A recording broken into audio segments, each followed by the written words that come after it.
about what happens with the data after the pink forms are filled out. Under state statute, the department is required to provide a database to county auditors and staff of the auditor's office. I believe most of you probably have access to that database. The database allows auditors a couple different methods to upload or input the data into the database. If you don't have access to this database, there's a contact information at the last slide on who to contact for access to that database. The biggest question that we've received is, although the pink form verification period has ended, the database that the state maintains is not going away. That's going to continue to be updated throughout the future and will be integrated into the data compliance checks that you undergo with your tax data in the tax data extract through the data division of the DLGF. So, beginning this year, when we receive your tax data submission, we're going to be reviewing the records in the Homestead database to make sure that everyone you're giving a deduction to has a record in that Homestead database, so we can potentially identify people who are claiming multiple homesteads. So I know we don't have a ton of time to go over these slides, but I wanted to provide kind of a high-level overview of the process and what we're going through. Additionally, over the next 2 weeks, we will be sending out your tax data compliance reports, and when we do that, we will be more than happy to schedule a time to talk to your office with your deputies or anybody who may be involved in the homestead verification process on the data side to talk through the reports that we're providing and what we're seeing in the database and your tax data. So the information will be included in that report on how to schedule a time to talk to myself or your tax analyst on how to go about addressing these issues in the database. So the data review will be done in two steps. It'll be a two-step process. There will be a missing and invalid report that will come first with your tax data compliance report, and then after all counties have gone through that, we'll then issue a suspected duplicate report. So we'll use the data and identify people who may be claiming multiple homesteads.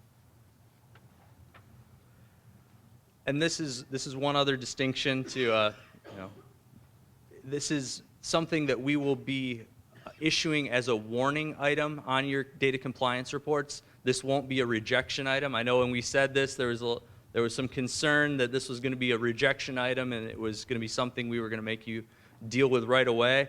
This is something that we're going to work through over the next year, and hopefully we'll be a partner in that process and do whatever we can to help you get your county's data in the homestead database where it needs to be.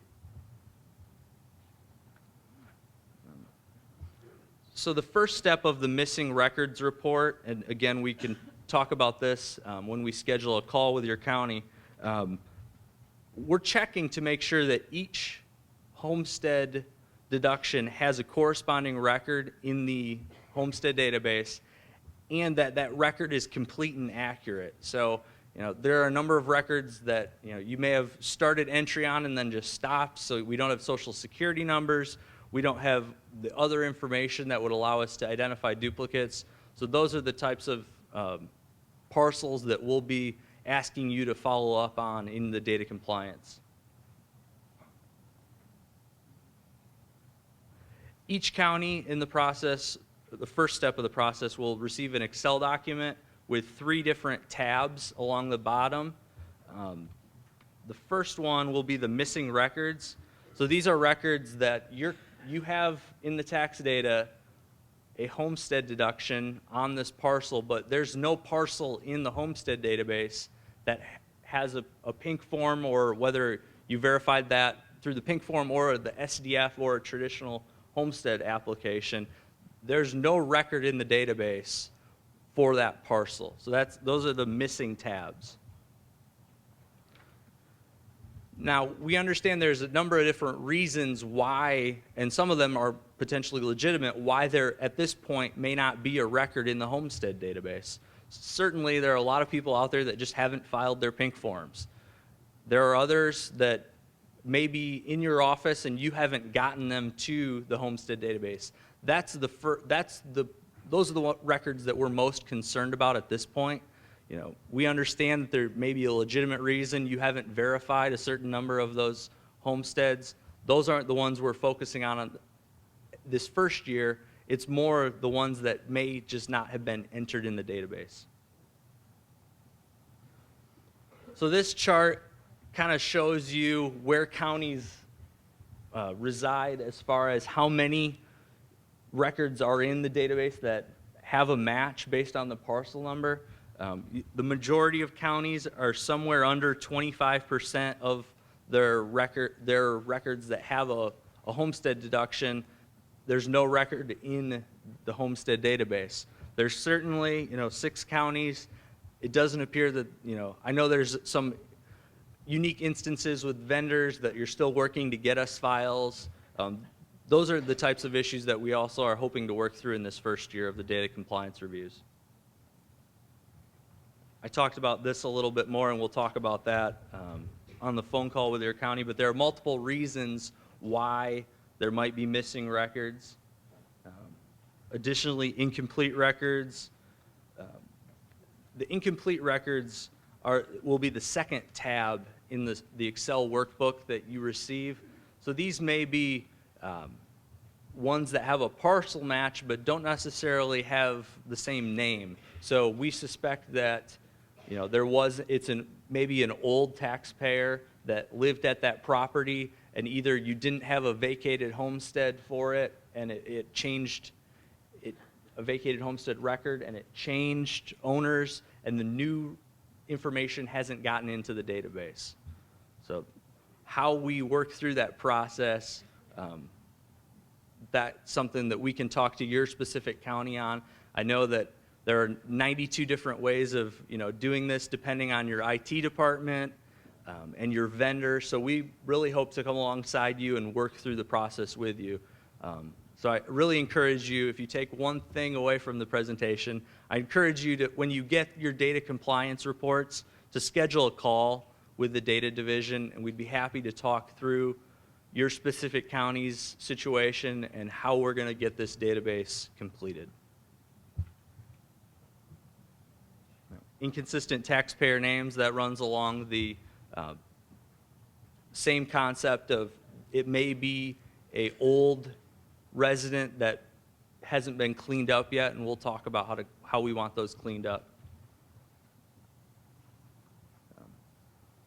The inconsistent names, as you can see in this slide, is a much smaller issue. It's there's not nearly the disparity as there is on the last graph we looked at. Most counties are in the 4 to 5% range. We can talk more about the inconsistent taxpayer names, and this will make more sense once you receive those data compliance reports. Additionally, this slide talks about the 1,600 records in the database that you've entered the name, but you may not have entered the social security number. So those are, again, records. That'll be the third tab on the Excel workbook that you'll receive with your data compliance reports. Those are records that we really need completed before we can make that data useful.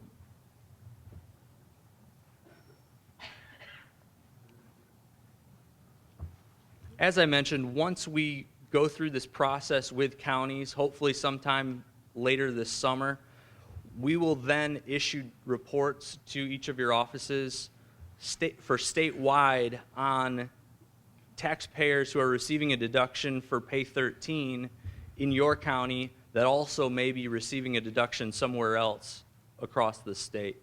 So hopefully, this is really the culmination of the entire process. This is why we went through all of the pains of the pink form and why taxpayers had to fill those out, is to be able to turn around and give you guys a Excel workbook and say, these are people we suspect may have duplicate homesteads. The remaining slides here just summarize some basic information about just submitting records to the homestead database. There are multiple ways and methods to get data into the database, and we'd be happy to talk to you about what way might be best for your county, whether that's the single entry or using the upload process with an Excel document, whether you maintain a database through a vendor or just within your office's IT department.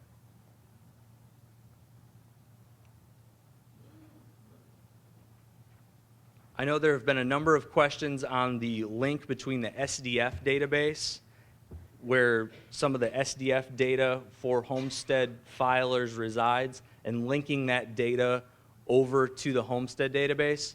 Originally, the department did that link automatically, and then some counties didn't like it, so we shut that down and disconnected the link.